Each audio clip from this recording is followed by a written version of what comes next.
place to go. Do you guys experience that where you are? Well, they're building houses and all over in the swamps And that's now. one of the Building main reasons, roads. because of the wild season, is to keep the population in check and to where it doesn't. In the murky depths of Louisiana's most treacherous waters, the Landry family has made discoveries that would leave even the most seasoned swamp veterans speechless.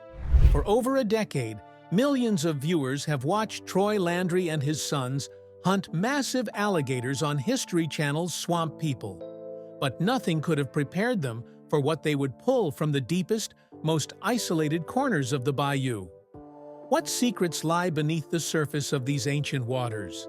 What did the king of the swamp's eldest son find that left him and his legendary father genuinely shaken? Join us as we explore the stunning revelations from Jacob Landry. The legacy that shaped a hunter. Jacob Landry is Troy's eldest son and has been a cornerstone of the Landry alligator hunting operation since the very first season of Swamp People in 2010. Born into a family where gator hunting is a way of life spanning 5 generations, Jacob didn't choose this path. It chose him. Troy Landry, known universally as the King of the Swamp, grew up in Pierre Part, Louisiana, in 1960 to parents Duffy and Myrtle Landry. His family history reads like a blueprint of Louisiana swamp culture. Crocodile hunters, shrimpers, trappers, moss peddlers, and lumberjacks. When asked how he got into gator hunting, Troy's response was simple yet profound. "I didn't get into it. I was raised in it." It was a birthright that Troy passed down to his sons with the same intensity and dedication that his father had shown him. Jacob grew up watching his father become one of the most feared and respected alligator hunters in Louisiana. Troy consistently fills more tags than any swamper in the state, a reputation he's maintained for decades. Together with his sons Jacob, Chase, and stepson Brandon, along with his wife Bernita, the Landrys run an armada of boats each season to help control the alligator population in the Atchafalaya River Basin. But Jacob wasn't content to simply ride on his father's legendary reputation. From his earliest days on the bayou, he demonstrated an innate understanding of the swamp that impressed even Troy. He learned to read the water, understand alligator behavior, and master the dangerous dance between hunter and hunted. His patience and persistence became legendary among the Swamp People caste. He often spent long hours in the bayou tracking alligators when others would have given up. His commitment to both sport and family values made him a beloved personality on the show, and his dedication to passing down Cajun culture enriches every episode. What viewers didn't know was that this foundation would be tested in ways Jacob never imagined, not just by the size of the alligators they would encounter, but by discoveries that would shake him to his core. What exactly did he discover? The monster of Monster Marsh. When Jacob talks about the deepest parts of the bayou, he's not just referring to depth in feet and inches. He's talking about the remote, rarely traveled waters where the biggest, oldest alligators make their home. Prehistoric creatures that have survived everything nature could throw at them. In Season 4 of Swamp People, Jacob and his father, Troy, encountered something that would become legendary: the biggest alligator ever caught on the show. The hunt for this massive gator wasn't a matter of luck. It required every ounce of knowledge, skill, and experience the Landrys had accumulated over generations. They knew that alligators of exceptional size don't live in the easily accessible parts of the swamp. They retreat to the deepest, most isolated areas where food is plentiful and human interference is minimal. Finding them requires intimate knowledge of the bayou's hidden channels, underwater structures, and seasonal patterns. The catch itself was a masterclass in gator hunting. The behemoth measured an unbelievable 13 feet, 6 inches, and weighed a staggering 950 pounds. To put this in perspective, an alligator of this size is estimated to be between 60 and 90 years old, a true dinosaur of the swamp that had likely been alive since before World War II. This wasn't just any gator. This was an apex predator that had ruled its territory for generations. Jacob later spoke about the hunt in interviews, describing the mixture of excitement and genuine fear that coursed through him when they first laid eyes on the creature. "When you see something that big, your heart stops for a second," he explained. "This isn't like catching an 8-footer. This is a prehistoric animal that can flip a boat, break bones, and kill you in seconds if you make one wrong move." The battle that ensued tested every skill the Landrys possessed. The alligator, furious at being hooked, thrashed violently, creating massive waves that rocked their boat. It rolled, a defensive technique alligators use to disorient predators and break free, with such force that Jacob and Troy had to brace themselves to avoid being thrown overboard. The line strained under the beast's incredible weight and power. For what felt like hours, but was likely only minutes, it was a true battle of wills between the hunters and the hunted. "My hands were shaking," Jacob admitted, in a rare moment of vulnerability. "Dad and I have caught thousands of gators, but nothing prepares you for something like that. You realize you're not just hunting, you're facing something that survived in these waters longer than you've been alive." The successful capture of this monster gator became a defining moment in swamp people history and solidified Jacob's reputation as one of the most skilled hunters in Louisiana. But more importantly, it taught him a crucial lesson about the depths of the Bayou. The deeper you go, the more you realize how little you truly know about what lies beneath. However, that wasn't going to be their last time in deep waters. What were their next experiences? 100 lines and a father-son competition. As the seasons progressed, Jacob's role within the family operation evolved. When his father announced their quota of 100 alligators daily in season 15, Jacob admitted it was a really big goal. Yet he seemed ready to achieve it. By this time, he had emerged as one of the crew's main men, and his leadership was being tested alongside his legendary father. The decision to venture into the deep water of Grand Bayou wasn't made lightly. Jacob and his partner, Little Willie Edwards, headed to these treacherous waters where 100 lines were set, hoping that a robust amount of gators were in the area. Deep water hunting is exponentially more dangerous than shallow marsh hunting. The gators are bigger, more aggressive, and have more room to maneuver. One wrong move can result in a capsized boat, and in these remote areas, help is far away. In a recent episode, the competition between father and son reached new heights when Troy challenged Jacob to see who could bring back the biggest catch of the day. The stakes? If Troy lost, he'd have to work as a cashier at the Duffy's family store. Jacob would need to wash his dad's truck if he didn't win. But beneath the friendly wager was something deeper, a test of everything Jacob had learned from his father, and Troy's acknowledgement that his son had become a master hunter in his own right. Jacob and Willie faced multiple challenges that day. Their first big catch of the day, a feisty 9-footer, put up a tremendous fight, but they knew it wouldn't be enough to beat Troy. Willie was concerned after hearing Troy take a shot in the distance, knowing the elder Landry's legendary skills. Their ace in the hole was Willie's treble hook skills, though one instance nearly cost him a finger when a rope broke under the strain of a thrashing gator.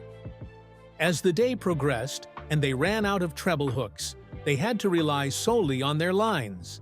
That's when Jacob discovered something that made him suspicious, evidence that his dad may have been messing with 2 of his lines. Troy, of course, denied the claim with his characteristic grin, but it added an extra edge to the competition. What Jacob pulled from those deep waters that day wasn't just alligators, it was validation. He and Willie bagged an 11-footer, and back at Duffy's, Jacob was revealed as the winner of the biggest gator contest by about 2 inches. True to his word, Troy worked, or attempted to work, on the register in uniform, while Jacob's wife, Lindsay, debated whether the bet was a good idea after all. But for Jacob, it was about more than winning. It was about proving it to himself and to his father. that he had fully embraced the legacy and was ready to carry it forward. The deep waters had tested him, and he had emerged victorious. Yet, after that victory, a disturbing discovery turned everything sour. Human remains in the swamp. If catching monster alligators had been the extent of what the Landrys pulled from the deepest parts of the bayou, it would have been remarkable enough. But nothing could have prepared Jacob, Troy, or their crew for what they would discover while filming an episode of Troy's spin-off series, Swamp Mysteries with Troy Landry.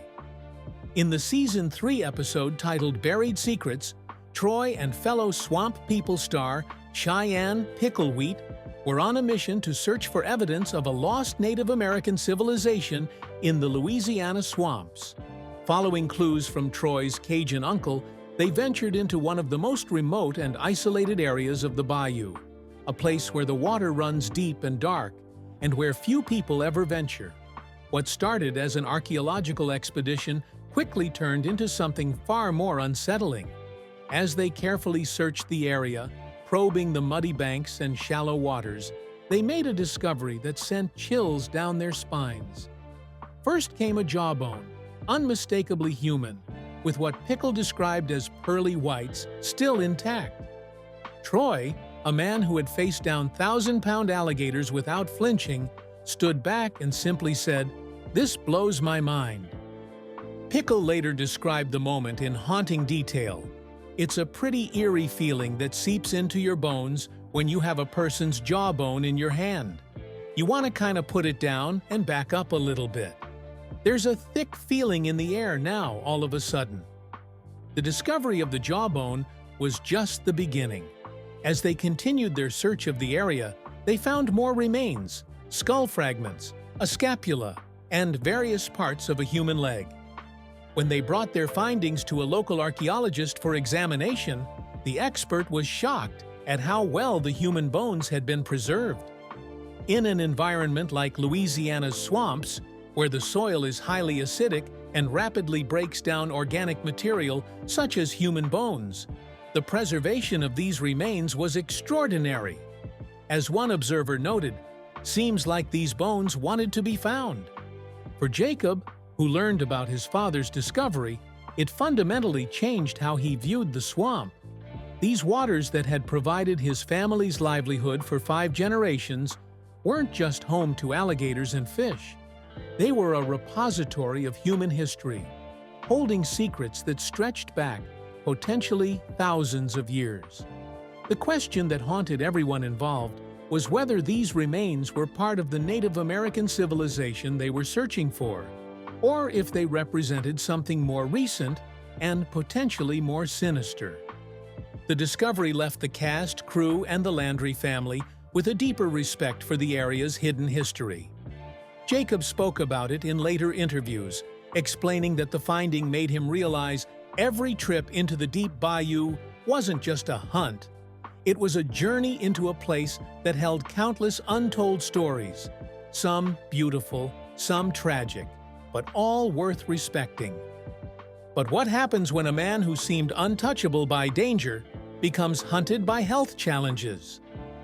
The health battle that nearly ended it all. Just when it seemed like the Landrys had seen everything the bayou could throw at them, Troy faced a challenge that had nothing to do with alligators or mysterious discoveries. In 2022, Troy was diagnosed with prostate cancer. As he bluntly put it, his prostate was eaten up with cancer. For Jacob, watching his larger-than-life father face this diagnosis was perhaps more terrifying than any gator they'd ever encountered. Troy had always seemed invincible, a force of nature who could outlast, outsmart, and outwork anyone in the swamp. The idea that something as small as cancer cells could threaten him seemed impossible, yet it was real. The diagnosis came at a time when the family operation was expanding. Troy had added 800 tags and 2 new boats to the fleet, and Jacob had been working to strengthen his partnership with Pickle and the rest of the crew. The timing couldn't have been worse, but the Landry family approached it the same way they approached everything, head-on, with determination and faith.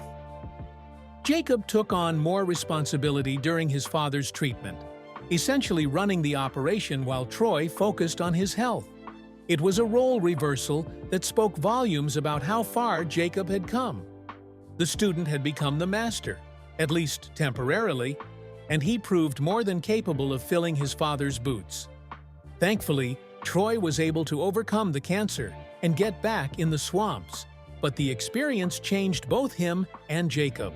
When Troy returned to filming, there was a renewed appreciation for every day on the water, every catch, and every moment spent working alongside his sons. As if health scares and shocking discoveries weren't enough, the Landry family found themselves in the headlines for a very different reason in 2024. In October, Troy was cited and charged with improper tagging of alligators, a serious violation in Louisiana's strictly regulated hunting system. The incident began when the Louisiana Department of Wildlife and Fisheries received an anonymous tip about someone setting alligator lines in Lake Palourde in St. Mary Parish without proper permission.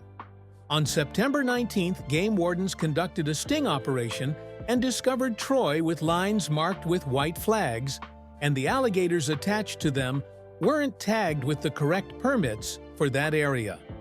According to the incident report, when wardens approached, Troy admitted he had been scouting and claimed he had permission to hunt the property, which was verified to be true. However, the problem wasn't the permission to be there, it was the tags. Troy claimed every alligator in his vessel was from the Atchafalaya Basin area and was tagged as such, but when wardens checked the tag numbers, none of them matched any tags assigned for that area. The situation worsened when Troy admitted to severing a dead stiff alligator from his line and letting it float away, a statement he made before the wardens read him his Miranda rights. A dead alligator was later found floating in the water with the same line hanging from its mouth as the rest of Troy's lines, directly linking the untagged alligator to him. Troy was charged with 2 counts of failing to properly tag an alligator, a Class 4 violation in Louisiana that carries a sentence of up to 120 days in prison and $950 in fines. When asked about the charges by local news, Troy was characteristically blunt. "I got a speeding ticket also last month, but I have nothing to say about it." Let's talk about an aspect most fans have wondered about. Just how profitable was this family business? The financial reality. Despite the show's popularity and the family's legendary status, Jacob's estimated net worth of $500,000 is modest compared to what some might expect. This includes income from swamp people, the tourism business, and his brief venture into film with his appearance in the 2015 horror movie Paranormal Extremes: Text Messages from the Dead. For Jacob, the financial aspect has never been the primary motivator. He's building something more valuable than money, a legacy that his children and grandchildren can inherit. He's preserving a way of life that's rapidly disappearing as younger generations leave rural Louisiana for cities and different careers. Now, he's the immediate successor to the family business, a role he's earned through years of hard work, dedication, and an unwavering commitment to excellence. Jacob is also currently married with 2 kids and serves as the captain of the Landry family's second ship, a position that carries immense responsibility and respect. As captain, Jacob makes life-or-death decisions every day. He decides where to set lines, when weather conditions are too dangerous to venture out, how to handle an aggressive gator, and how to train new crew members. He's responsible not just for filling tags, but for ensuring everyone on his boat returns home safely at the end of each day. The pressure is immense, but Jacob handles it with the same calm competence he learned from watching his father. He's developed his own style, slightly more patient than Troy, more willing to try new techniques, but always grounded in the traditional knowledge that has served the Landry family for 5 generations. As Swamp People enters its 16th season, Jacob faces a future filled with both promise and uncertainty. Climate change is affecting the bayou in ways that concern even seasoned hunters like the Landrys. Water levels are becoming more unpredictable. Extreme weather events are more frequent, and the delicate ecosystem that supports the alligator population is under stress. What do you think is the most shocking thing the Landrys have discovered in the bayou? Do you believe Jacob is ready to fully take over the family business when Troy eventually retires? Or does he still have lessons to learn from the king of the swamp? Share your thoughts with us in the comment section. Remember to like, share, and subscribe for more. Also, click the next video showing on your screen. You will enjoy it.